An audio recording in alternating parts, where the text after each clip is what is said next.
কিসের রাজনীতি? না না, কিসের রাজনীতি? আপনি কিছু বোঝেন? আমি যে কথা বলতেছি এটা কোরআনের আয়াত না। এটা রাজনীতি কই? রাজনীতি কই? আচ্ছা, আপনি ভয় পাচ্ছেন?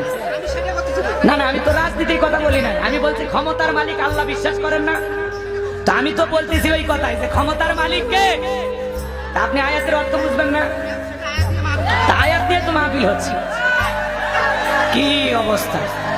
আমি বলতেছি আয়াত নাম্বার সব বলতেছি। চাচা চাচা, আমরা জানতাম এটা 5 আগস্টের আগে এই ধরনের লোক ছিল। এখন তো এই ধরনের লোক থাকার কথা না রে ভাই। আপনারা কোরআনের মাহফিলে হক কথা বলতে দেবেন না?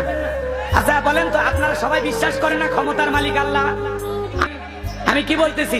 সূরা আলে ইমরান আয়াত নাম্বার 26 আল্লাহ কি বলেছেন?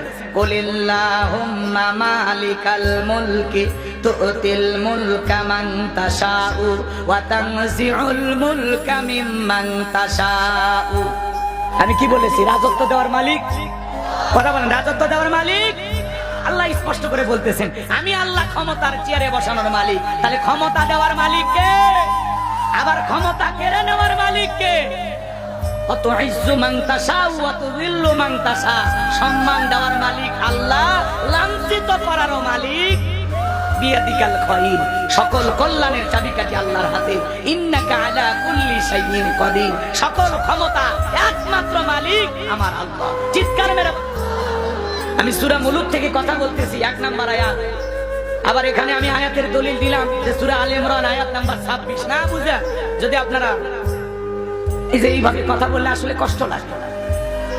আমরা জানতাম এটা 5 আগস্টের আগে এই ধরনের লোক ছিল। এখন তো এই ধরনের লোক থাকার কথা না রে ভাই। আপনারা কোরআনের মাহফিলে হক কথা বলতে দেবেন না? যারা ওয়াজটা দেখছেন ভালো লাগছে, এবার একটা সাবস্ক্রাইব করে দেন, একটা লাইক করে দেন, একটা কমেন্ট করে দেন, পারলে শেয়ার করে দিবেন। ঠিক আছে বন্ধুরা? তো সবসময় আমাকে সাপোর্ট করবেন, আর যারা সাপোর্ট করবেন কমেন্ট বক্সে জানান, আমি আপনাদেরকে সাপোর্ট করবো। ঠিক আছে বন্ধুরা? ওকে।